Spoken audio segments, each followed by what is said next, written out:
क्या हम विचार करते हैं और किस तरह से। क्या कार्य प्रणालियाँ होती हैं मस्तिष्क के ग्रे मैटर में जब हम सोचते हैं। हमारी 5 इंद्रियों के माध्यम से कोडेड आवेग मस्तिष्क में प्रवेश होते हैं। ग्रे मैटर नियुक्त स्थानों पर डिकोड किया जाता है। यही वो डिकोडिंग है जिसे सोचना कहते हैं। जिस वक्त ग्रे मैटर के नियुक्त स्थान से आवेग बाहर आता है तब इसे प्योर माइंड एनर्जी, शुद्ध मनस ऊर्जा कहा जाता है।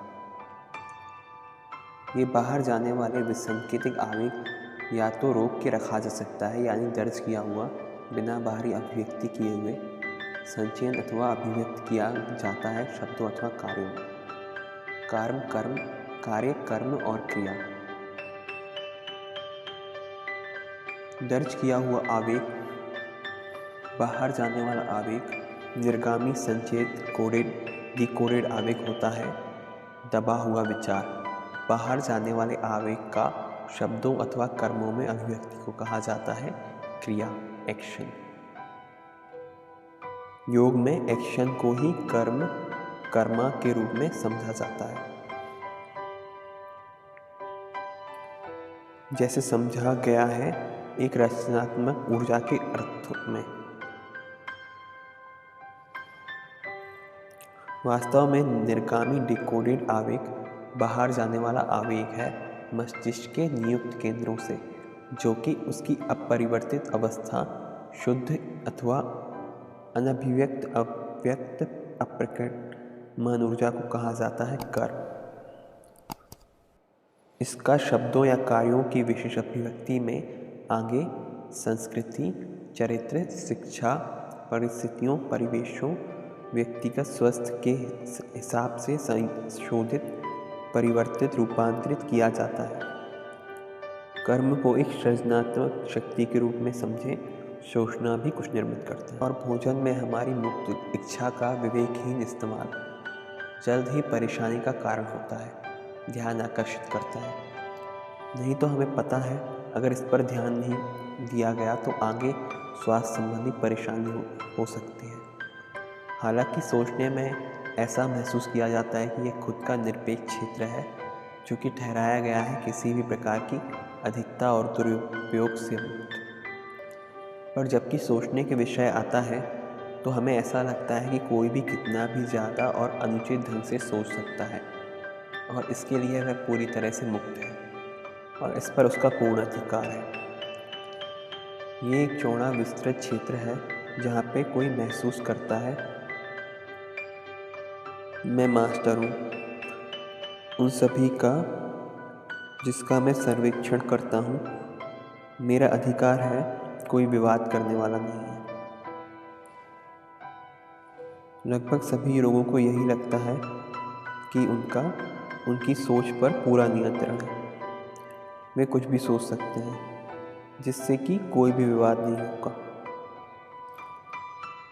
इस क्षेत्र में ऐसा ही मानकर कुछ लोग अपनी मानसिक तस्वीरें बनाते हैं। कोई गाने या संगीत बना रहा है, कोई द्वास्वप्न देख रहा है, कोई पुलों के आने से पहले ही उन्हें पार कर रहा है, कोई प्रति कर रहा है, कोई अपने अतीत को तो अपने भविष्य की कल्पना कर रहा है। हर कोई पूरी तरह से आश्वस्त है कि यह उनका पूरी तरह से निजी क्षेत्र है और इसमें कोई जोखिम नहीं है,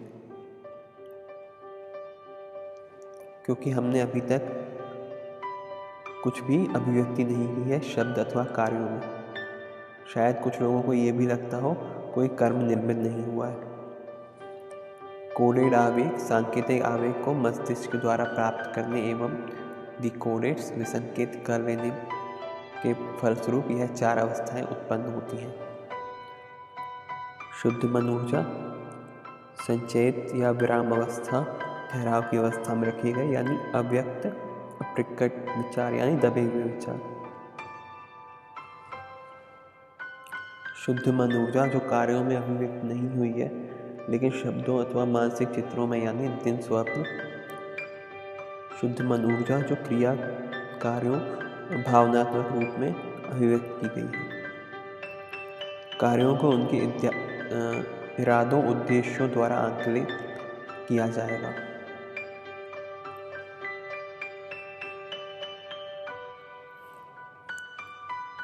वह जो उचित न्याय संगत है वह उपयुक्त है, जो अनुचित अवैध गैर कानूनी वह भी उपयुक्त है, वो भी वैसे ही आकलित किए जाते हैं। मगर दोनों के बीच कुछ संशयात्मक संदिग्ध चीज़ें हैं जिनसे बचना भी उतना ही उपयुक्त है, जिससे अच्छा ही होगा कि हम अलग रहें। हम कहते हैं हालांकि कि इन 4 अवस्थाओं में कुछ फर्क नहीं है, जैसे ऊपर समझाए गए हैं। यद्यपि प्रकृति के नियम की नज़रों में इनमें अंतर हो सकता है। हमारी स्वतंत्र इच्छा, क्योंकि इनमें विचार की बनावट मूल रूप से स्वतंत्र है, इसीलिए शुद्ध मनुष्य ऊर्जा की स्थिति में हमारी स्वतंत्र इच्छा फ्री विल है। यानी जितना हम अपनी शुद्ध मानसिक ऊर्जा को विचारों में कम रूपांतरित करेंगे या उसे सही विचारों में रूपांतरित करेंगे, उतनी शुद्ध मानसिक ऊर्जा के रूप में हमारी स्वतंत्र इच्छा नियंत्रण शक्ति प्रबल होती जाएगी और हमारा अपने मन पर नियंत्रण आता चला जाएगा। पतंजलि अपने योग सूत्र किताब 1 में स्पष्ट रूप से बताते हैं, जो कि हमारे इन दिनों में भी अति कठिन है। वो लिखते हैं सूत्र किताब, मन की अवस्थाएं होती हैं 5 और वे सुख अथवा पीड़ा के अधीन हैं। वे कष्टदायक हैं अथवा कष्टदायक नहीं हैं। ये रूपांतरण गतिविधियां क्रियाएं हैं: सही ज्ञान राइट नॉलेज, गलत ज्ञान रॉन्ग नॉलेज, कल्पना इमेजिनेशन, निष्क्रियता नींद इनएक्शन, स्लीप और स्मृति मेमोरी। इन मन के आंतरिक अंग के रूपांतरणों का नियंत्रण क्रियाओं पर नियंत्रण लाया जाता है अथवा अथक प्रयास और गैर लगाव के माध्यम से। अथक प्रयास मन के संशोधनों गतिविधियों को नियंत्रित करने का निरंतर प्रयास है। छोटी छोटी मामूली चीज़ों में स्वतंत्र इच्छा का उपयोग।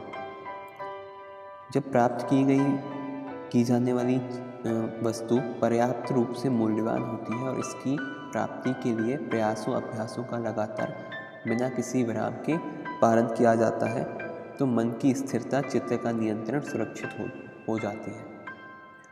आत्मा की अनुभूति के लिए बाधाएं हैं शारीरिक व्याधियां, शारीरिक अक्षमता, मानसिक निष्क्रियता, गलत प्रश्न, लापरवाही, आलस्य, वैराग्य की कमी, गलत समझ, एकाग्रता प्राप्त करने में असमर्थता।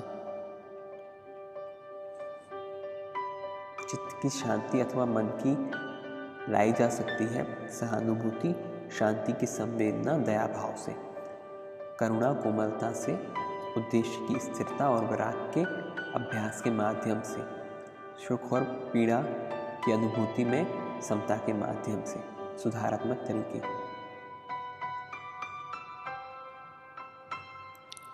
सुधारात्मक तरीके करेक्टिव मेथड्स एवं विपස්සना क्रिया एवं इसकी भावनामयी प्रज्ञा। चित्त या मन की शांति को प्राणवायु या प्राणों के नियंत्रण के माध्यम से भी लाया जा सकता है। 3 स्टेप रिदमिक ब्रीदिंग, 3 टप्पे लयबद्ध श्वसन एवं अनापान अनाशक्ति का अभ्यास एवं प्राण और अपान की लय शुद्धि। जब मन की निम्न स्तर प्रकृति शुद्ध होती है और मन उन क्षुद्र विलासिताओं में अब और लिप्त नहीं रहता, तब चित्त मन स्थिर एवं माया के भ्रम से मुक्त हो जाता है। मन के मूल अनुपात में परिवर्तन या विसंक्रामक कवच डिसइंफेक्शन चेंबर की विकास विधि के विषय में बाद में बताया जाएगा। उसका समझना ग्रहण बोध अनुभूति अब बिल्कुल सही होता है। मन के विभाग 2, 3 व 4 पूरी तरह से विकसित हो जाते हैं। यह असाधारण अनुभूति विशेष ग्रहण बोध अनुपम अनोखा होती है और यह वह दिखलाती है जिसे तर्क संगत मन प्रमाण निष्कर्ष और हठ निष्ठा का इस्तेमाल करके नहीं देखा जा सकता।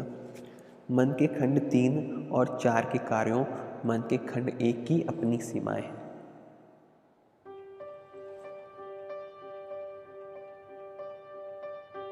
हम जिसका उल्लेख करते हैं विभाग 1 क्रय मैटर का अथवा मस्तिष्क का, वो होता है मन का विभाग 1, अथवा जिसे योगा में बुलाते हैं काम मनस।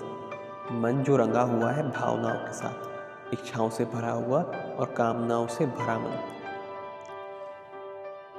उसे भूल से निचला ठोस मन भी बुलाया जाता है।